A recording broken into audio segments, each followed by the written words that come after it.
Welcome to the Daily High. Happy Friday, everybody. I hope you had a great week. Bitcoin had a great week, and let's see how it goes into the weekend. Good morning, Tone. Morning. Yeah, wow, the week kind of flew by.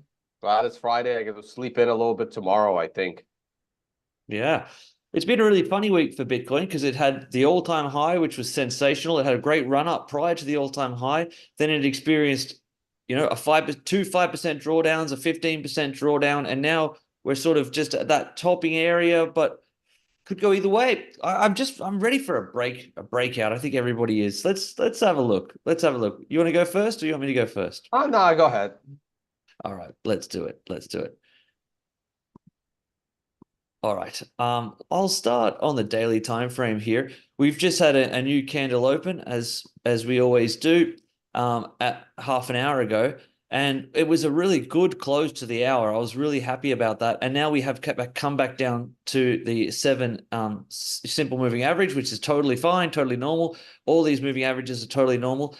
I would love to see in the next 20 minutes that we start to rebuild here and get above this area here really strongly, because that at the moment with these all-time highs, that's obviously the big gap that we have to the elephant in the room, this all-time high. But this in and of itself is a very good structure that I'm very, very satisfied with. We're putting in these higher lows and higher highs each little time here. We start to get it back above, and we can hit above the acceleration zone, above the all-time high. It's off. That 1 hour time frame looks really, really strong for me. I'm really satisfied with that. 4 hour time frame, much the same as the 1 hour time frame. I really like what we're doing. The concern is that we're coming into an MRI top on the 4 hour, which the MRI really does respect the MRI for at least a 1 to 4 candle correction. But we're above all the moving averages. We just had a really good 4 hour close 30 minutes ago. 45 minutes ago, we've come back down and retested the 7, much like the hourly time frame. I would love to see this continue, at least to get an MRI top, and then maybe a bit of consolidation, build up seam again, and then bang on through. 12 hour time frame. This is where it starts to get interesting. We did have a really strong 12 hour candle close with a green star on the MRI count. It was on the third count in the candle rather than the second, which we're looking at last night. Last night did get a really good a good move, but then it had its correction and closed poorly on the 12 hour time frame this morning in Australia time when the daily candle opened. But we've had a really good response, and we closed at the absolute top of the 12 hours that just preceded it. So I really, really like that. I could definitely see us come back down to the 7 exponential moving average here, but still remain completely bullish above all the moving averages. Well, let's say we come back down to 66, call it 666, which has been a bit of a floating zone for the past few days. Sure, this would be really interesting to watch the 12 hour, because we could come back down. You can get a really good buy off the 7 exponential moving average, and then watch it over the next 12 hours build up and see where it closes in the morning tomorrow in Australia time, or tomorrow night in America. And I would be really interested to see which way this goes on the 12 hour time frame. I like the idea of it building back up and getting continuation on this candle. Daily. Yeah, once again, I see if we can get this candle here above this candle here in the next 12 hours, that would be really strong, because it would change the structure, I think, a little bit as well, to have the open go through the weekend. But yeah, you're right. No, you didn't say it, but I knew you were going to say we're coming into the weekend, so we're not expecting high volumes. But yeah, who knows? I would love to see tomorrow's candle close right up here at the tops, if not push through. I'll just go into the weekly because it's the last show of the week.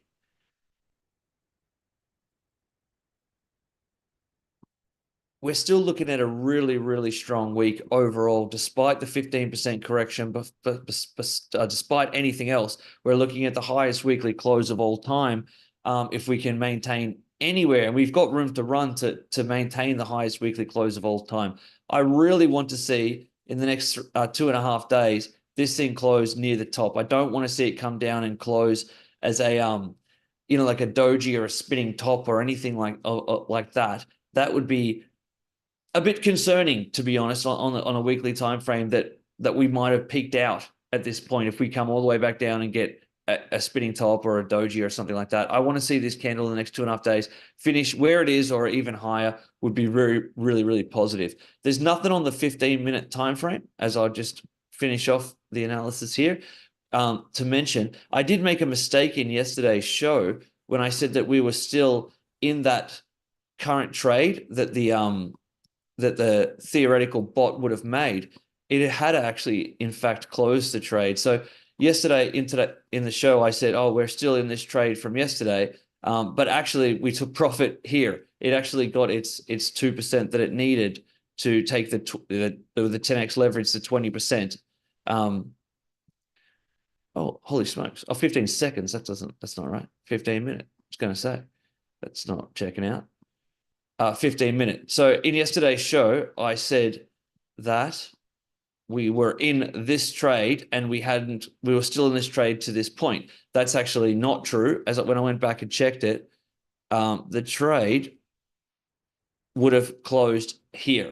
So it was a real bang and bust trade. And so now we're in no position. We took 20% on that trade, another great trade for Bangbox. And we're sitting in no position right now, but it has come back down and reset the position. So if we start to move up, and it'll be really, really nice to see us get another pink arrow sort of in line with the break of these highs, these local highs here, bringing in another, green diamond and another good trade to the upside.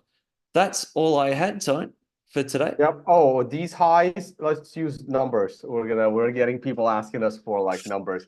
Because listen, All right. it's okay, I'll do it. Great. Thanks, mate. Sorry, I'm still getting used to it.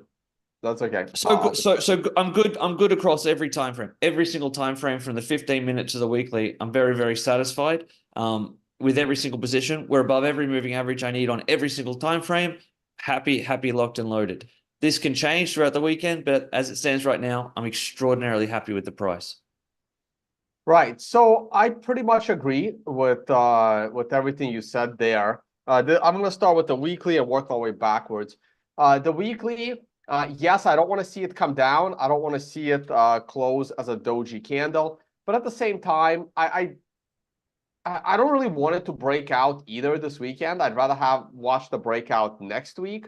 I'd rather have this candle stay like this going into end of week, because the higher this candle goes, the harder it will be to make an MRI top, because the MRI top candle compares itself to the close of current week. So even if we pull back a smidge here, as long as we close above 66,000 this week, it remains as the highest closing week ever. And that's what's really important to me. The highest weekly close was 65,500. So as long as we close above 65,500, I'm happy and bullish going into next week. This is my allocation chart. The allocation chart is back to 100% long. In the market, I'll be holding the 100% long through the weekend. I highly doubt anything's going to happen today during the trading day that would make me, take profit in this market. So not much to say on that. Daily chart. My daily chart does have a green star candle on yesterday. If you notice right now, we are looking at an MRI flip to a red count. This is very, very interesting because we are rising. The reason why there is an MRI flip to a red count is that it's comparing itself to the close of the all-time high daily close. And the question, it's not about what the market will do, it's also about what we want to happen, right? So I don't know what the market will do. And obviously, because of my 100% long, I would like the market to go up. But at the same time, I would actually like to see the MRI count break. I would like to see current candle close in this vicinity in order to print a red one. We will then need a green one on Saturday. And ideally, that green one is not a breakout candle, and it's another consolidated candle keeping us under the prior all-time high.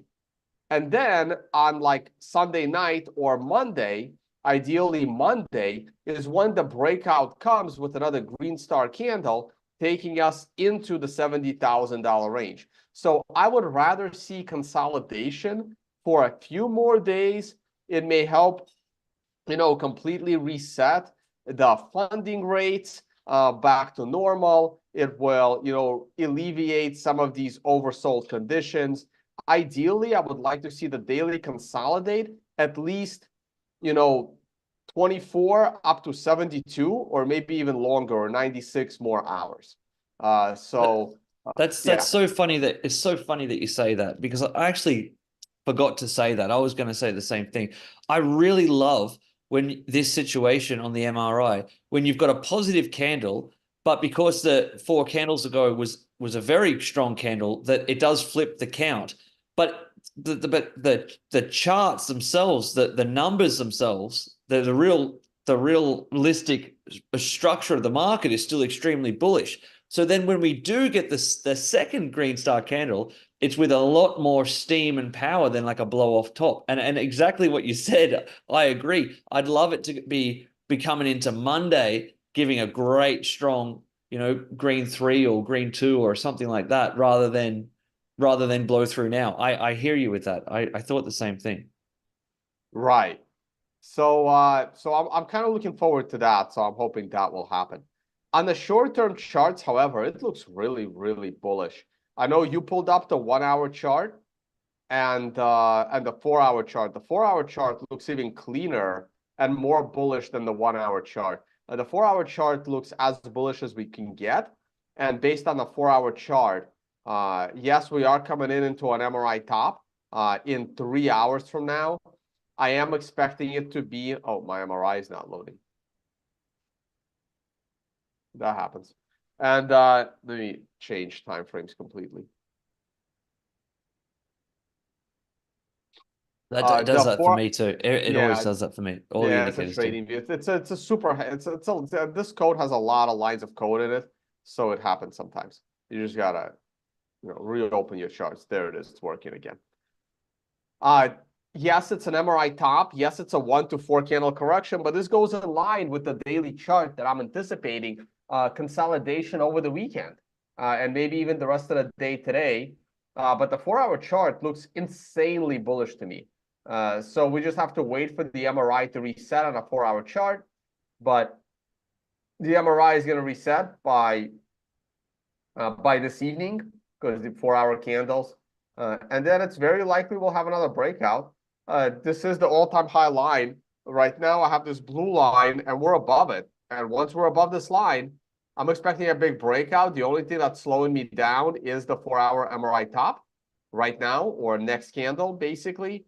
But after that, charts look incredibly bullish. They look so bullish, it's making me concerned. Like, are we all in a bubble now, in a groupthink bubble that we have to go higher because the charts look so bullish? Yeah, I'm certainly in that bubble, my friend. Right, but look, but the way gold is breaking out, and the way the S&P is breaking out, there's no reason why you shouldn't be bullish. Right, right. Even oil is at a pretty much a yearly high. Sitting here at 78, still feels like oil is super cheap, but even oil is at a yearly high. Nice phantom candle there on oil. Yeah. It is a green candle on oil. If I take down that, there you go. Wait, was that green? It was a green candle. I don't know, Yeah, it's a red green. Yeah. candle. I don't think it was Is a it? green candle. It was a green Oh, candle earlier when it started. Okay, so it is a red candle. But oil's been rising. The U.S. government has been purchasing more oil in the Strategic Petroleum Reserve. And yeah, I'm expecting oil to keep rising more for now.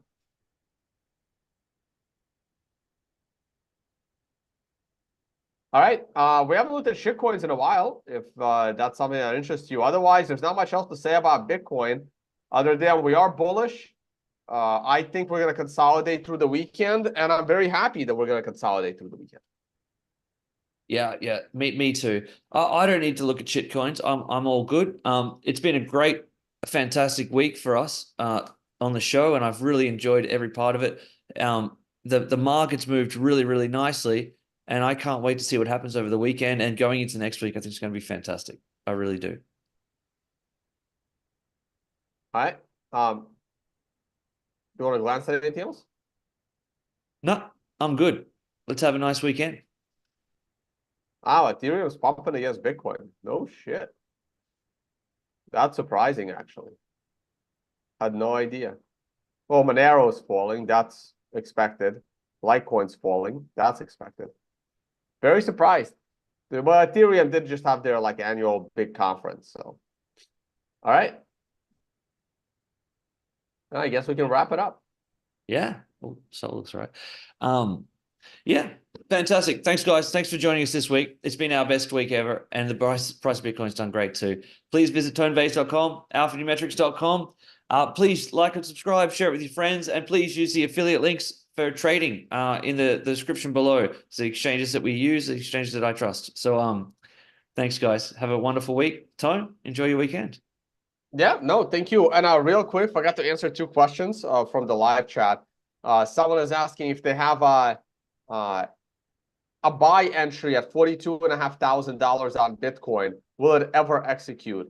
I'm going to say the odds of that executing are insanely low, like maybe 5%. Someone else was asking, what are the chances Bitcoin falls below $50,000? I'm going to say the odds of that are a little bit higher than 42 and a half. I give that maybe a 45% chance.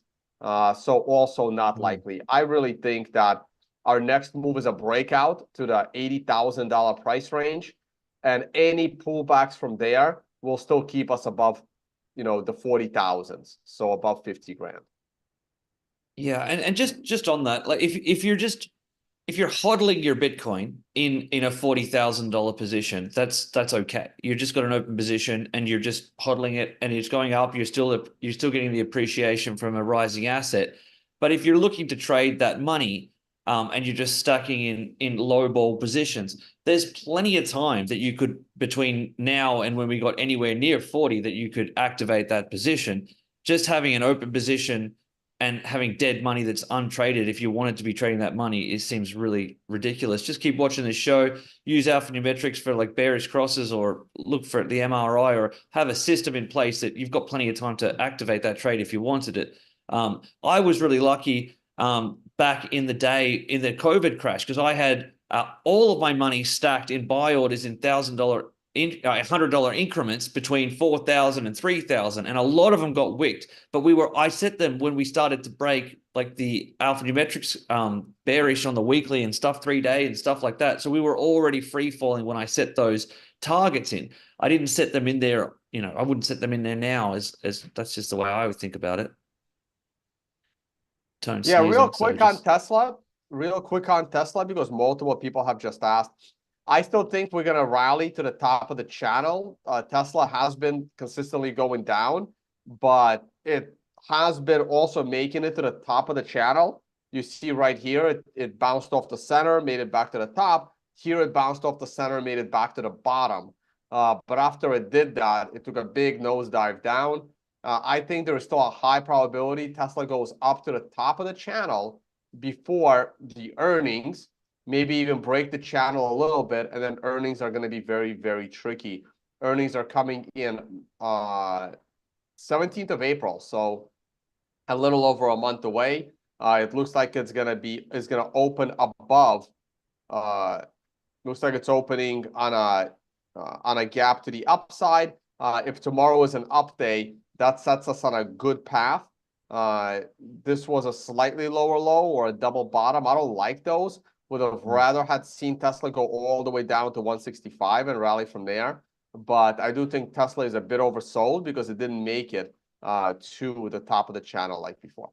All right, Tone, that's can you my go to quick the Tesla. can you stay on Tesla for a second? Go to the weekly time frame on Tesla weekly, Yeah. and then give me like a year and a half or something. Like get the whole Oh, about the like a other way. year or so in shot.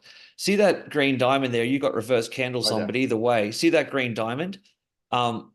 I would be absolutely looking for that on alphanumerics, and it might come in even around your MRI support and resistance zone. If you wanted to take a punt on Tesla, that would be an interesting. I'd be setting. I'd be buying there if anything. It Yeah, but needs a it's little so bit more close. It's like space. $10 more to the downside. I mean, it's so close Right. that yeah. Yeah, I Yeah, think this yeah, that's vicinity right. is a good place for a bounce in Tesla. Though the MRI on a weekly looks very, very bad. Based on a weekly MRI, I would not be buying Tesla here. But We'll keep uh, an eye on it. We'll keep an eye yeah, on it. If Alpha Metrics calls another incredible buy like that, and we'll put it in the books as a yeah. great trade. All right, guys, Awesome. time to sign off. Thank you all for watching.